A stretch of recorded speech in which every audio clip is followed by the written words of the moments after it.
What's up mga ka-cutie IE? We're back in again for another vlog. At ngayon, kasama ko ang aking BFF na si... It's your girl, Iza.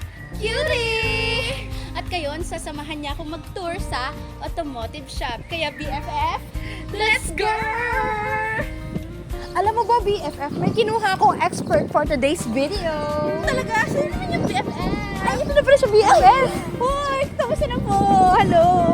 Hello po. Hello. Paano niyo naman po kami tutulungan for today's video?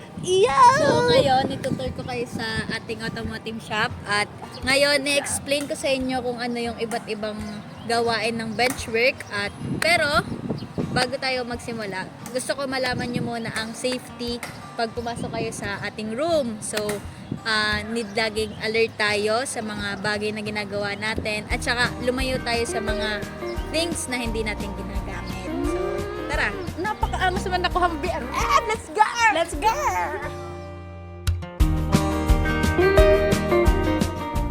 So, nandito tayo ngayon. So, makikita nyo yung mga students natin na gumagawa ng kanilang benchwork. So, currently, nagtatapos sila ng kanilang toolbox. So, magme-make sila ng toolbox sila. Makikita nyo na nag-assemble na sila at saka nagmamarking sila para sa toolbox nila.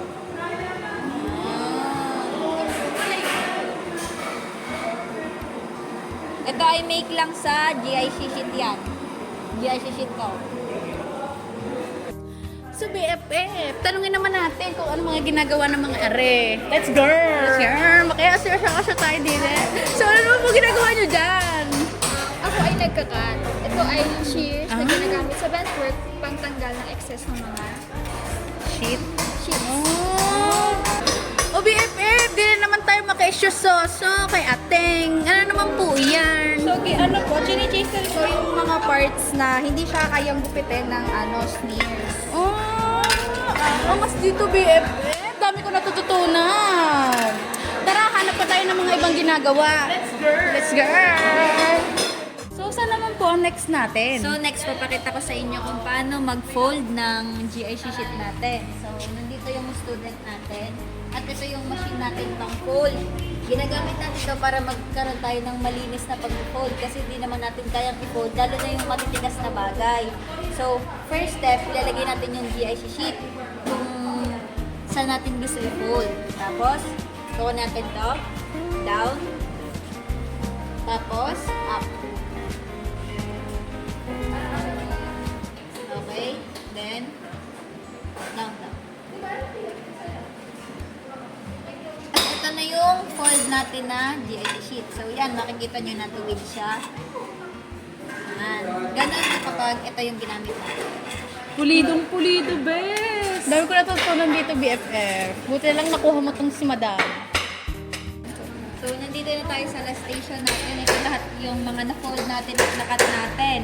Tapos, ito yung mga student ko para explain sa inyo kung anong next natin gagawin. So, kapag nakompleto na po natin yung mga parts, ito, i-assemble na po natin siya. And then, kapag na-assemble na natin, ito na magiging finished product.